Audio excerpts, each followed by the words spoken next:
I came home from my brother's funeral to find the locks on my own front door had been changed. Not the back door, not the garage. The front door, my front door. The one I'd painted myself 3 summers ago, the one with the brass knocker my late wife picked out at a market in Stratford. I stood there on my own porch in the November cold with my overnight bag at my feet and my key that no longer worked, and I thought, I must be misunderstanding something. There must be an explanation. There wasn't. I need to go back a few years to make this make sense, because it didn't happen overnight. These things never do. You don't wake up one morning and find your life has been quietly handed to someone else. It creeps. It's slow. And you let it happen because you love the people doing it to you, and love makes you patient in ways that aren't always wise. My name is Walter. No, I'm getting ahead of myself. Names don't matter as much as what happened. What matters is that I'm 64 years old. I've lived in the same house in Guelph, Ontario for 31 years, and I own it outright. Paid off the mortgage in 2019. My wife, Carol, she passed in the spring of 2021 pancreatic cancer, 7 weeks from diagnosis to the end. She was so relieved when we burned that mortgage statement. We took a photo of it. She's holding it up in the photo, grinning like a kid. That photo is still on my fridge. Carol and I had one daughter, Stephanie. She's 34 now. Smart, funny, stubborn in the way her mother was stubborn, which is to say completely, and without apology.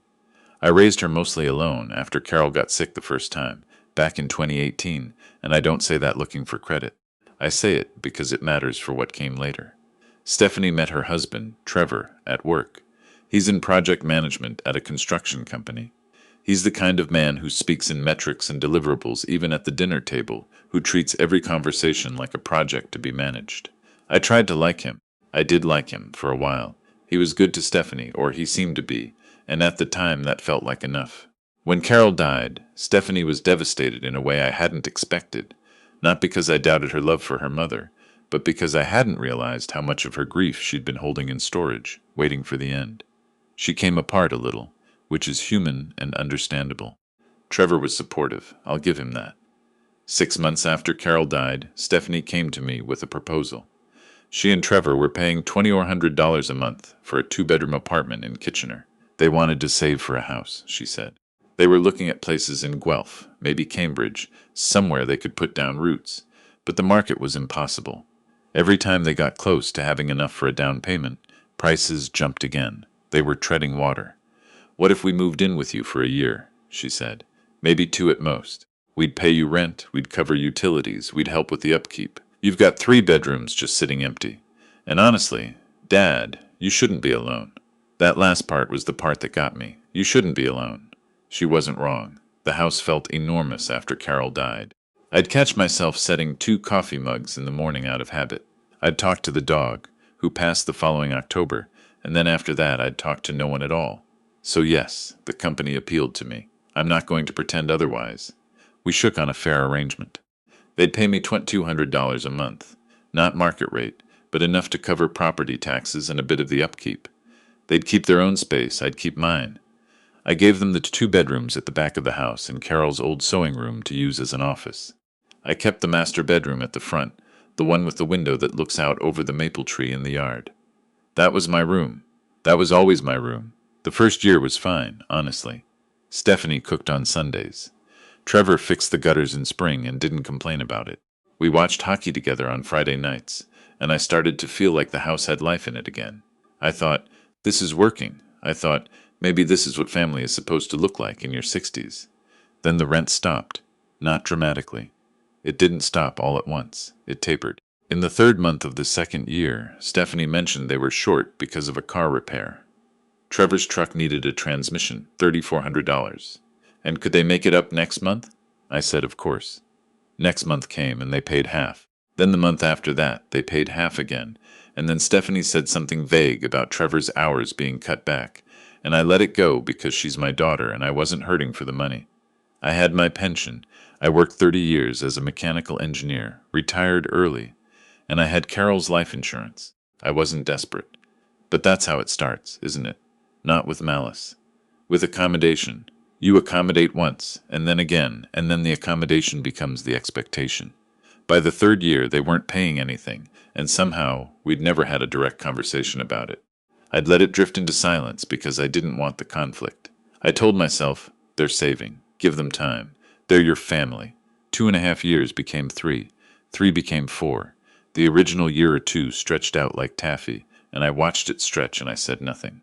What I didn't know, what I had no idea about, was that Trevor's father had been living in a long-term care facility outside of Hamilton since a stroke 3 years earlier. I knew he'd had a stroke. I knew Trevor drove down to see him occasionally.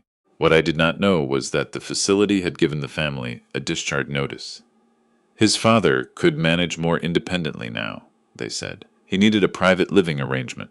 I found out the same way you find out things you were never meant to know. Accidentally.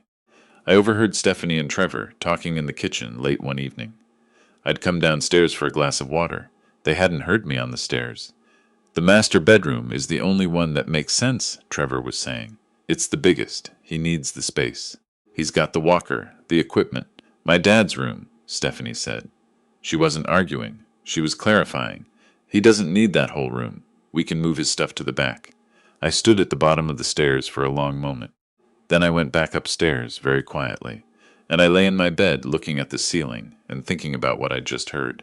I told myself I'd misunderstood. I'm not being naive. I was actively trying to give them a way out, because the alternative was that my daughter had agreed to remove me from my own bedroom without asking me.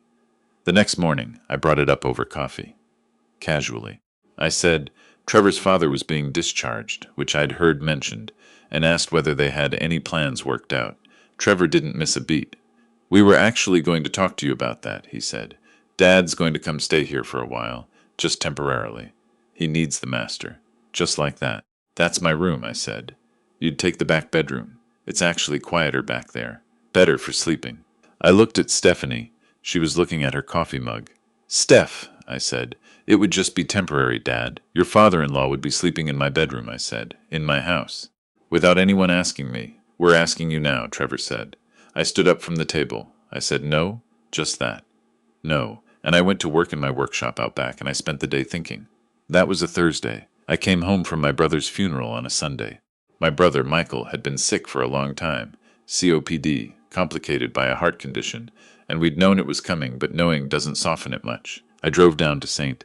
Catherine's, arranged things with his wife, sat through the service, had dinner with the family, and drove back to Guelph on Sunday afternoon. Tired, sad, not in the mood for anything complicated. I put my key in the front door lock. It didn't turn. I tried again. I checked that I had the right key. I had 2 house keys on my ring, one for the front, one for the back, and I'd never mixed them up in 31 years. I tried the back key in the front door just in case. Nothing. I walked around to the back of the house.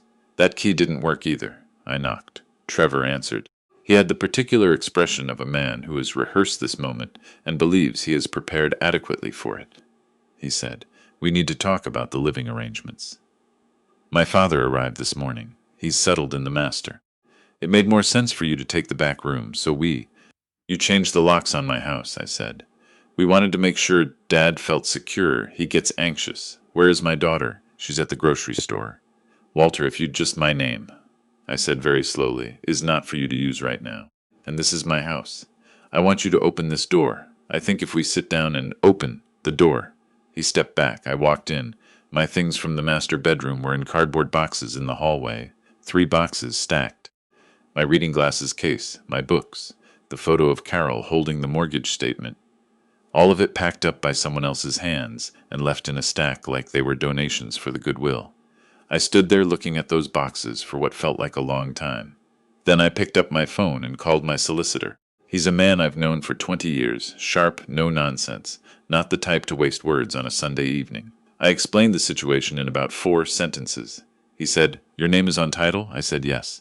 He said, "Call a locksmith. Change the locks back tonight. I'll have papers for you Monday morning." I called a locksmith. He arrived within the hour. Trevor had escalated by then. He'd called Stephanie, who came home mid-grocery run, and arrived during the locksmith's visit. She came through the back door, which was, temporarily, still openable, and found me in the kitchen and said, "Dad, can we please talk before you do something you regret?" "I'm not regretting this," I said. "Come sit down." She sat. She looked frightened, which made me feel terrible, which is, I think, why people let things go on longer than they should. Because the person doing the wrong thing still has a face you love. Where is he going to go? She said. That's a real problem, I said, and I mean that sincerely. I know your father-in-law needs somewhere to be. But that somewhere is not my bedroom. Not without asking me. Not while I'm at my brother's funeral. We asked you, you told me, I said. On a Thursday, and I said no. And then you waited until I left town, and you changed the locks. That's not asking. Trevor appeared in the doorway. He said some things I won't repeat verbatim, because they weren't worth repeating then, and they aren't worth repeating now. The substance of it was that I was being selfish, that his father had needs, that families make much sacrifices, that Carol would have wanted us to be united, that last one. That was the one that did it. Don't, I said. I stood up from the table. Don't bring Carol into this. Carol is the reason I have this house to be stolen from in the first place. She worked 30 years with me to pay that mortgage off. She is not your argument. Trevor went quiet. I said, the locksmith is going to finish what he's doing. Your father will need to make other arrangements. And on Monday, you and I are going to sit down with my solicitor, and we're going to talk about what happens next with this living arrangement, because I think it's clear it needs to change. You're kicking us out, Stephanie said. I'm not kicking anyone out tonight, I said, but I am telling you both that things cannot continue the way they've been going. I should have said it 2 years ago. That's on me. That night, I slept in my own bed.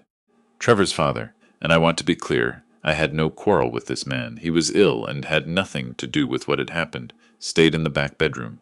On Monday, I met with my solicitor. The situation was simpler, legally, than I'd feared. I owned the property. Stephanie and Trevor had no lease, no written agreement, nothing that established tenancy in any formal sense. My solicitor said I had options, including a formal notice to vacate, but that I might want to consider the family dimension before going that route. I told him I was aware of the family dimension. I said I wanted to handle it correctly, not quickly. What I did instead was write a letter. Not a legal document, a real letter, handwritten on paper. I left it on the kitchen table one morning before they were up. I told them I loved my daughter. I said that was not in question, never had been.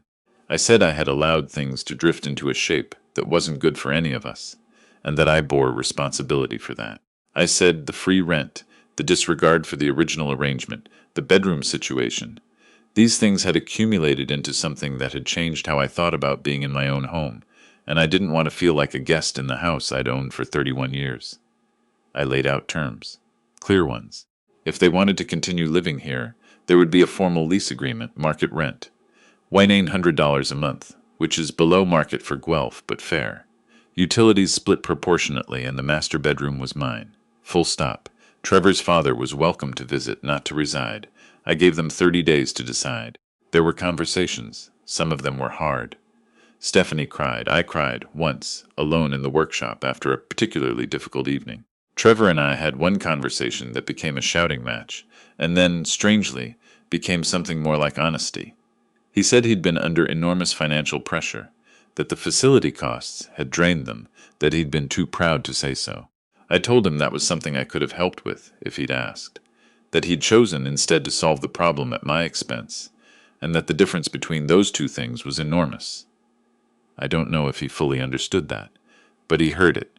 They decided not to stay. I think they'd been planning to move on anyway, and the letter gave it a shape. They found a townhouse in Cambridge. 3 bedrooms, reasonable rent, 10 minutes from Trevor's office. They moved out on a Friday in January in the cold, and I helped carry boxes to the truck, because that's what you do. Stephanie hugged me at the door for a long time before she got in the car. I'm sorry, Dad, she said. And I could tell she meant the big thing, not just the small things. I know, I said. Me too. Trevor's father ended up in a very decent assisted living facility in Hamilton, one step down from the long-term care he'd had, more independence, closer to his own friends and routines. It was, in the end, a better solution than my spare bedroom. I think Trevor knew that. I think he'd just been looking for an easy option, and I had been, for too long, willing to be it. The house is mine again. I don't mean that in a triumphant way. I mean it the way you mean it when something has been returned to you that you didn't realize you'd lost until it was gone. I wake up in the morning, and I make 1 cup of coffee, and I sit at the kitchen table, and the house is quiet in the way that is peaceful instead of the way that is tense. Stephanie and I talk twice a week. She came for dinner in February, and we cooked together, the way she and Carol used to. She's doing better. Trevor is doing better, as far as I can tell. He's taken on more work, and they seem to be finding their footing financially. We're not done. There's still a layer of awkwardness that takes time to work through, and I'm not foolish enough to think one difficult season resolves everything. But we're talking. That's what matters. We're being honest in a way we weren't before, and that honesty, however uncomfortable it arrived, is something I wouldn't trade. If I could tell my younger self anything, it would be this. Love is not the same thing as surrender. You can love your daughter completely and still say, "This is my house, my room, my name on the deed." You can want your son-in-law to succeed and still refuse to be the foundation he builds on without your knowledge. Being accommodating is not the same as being generous. Sometimes the kindest thing you can do, for them, and for yourself, is to hold the line you should have held years earlier. Carol used to say that the hardest conversations are the ones that should have happened 6 months ago. She was usually right about things like that. I only wish I'd remembered it sooner. The maple tree out the front window is starting to bud. It does it every spring, reliable as anything. I watched it this morning with my coffee, in my chair, in my room, and I thought, I'm glad I'm here to see it.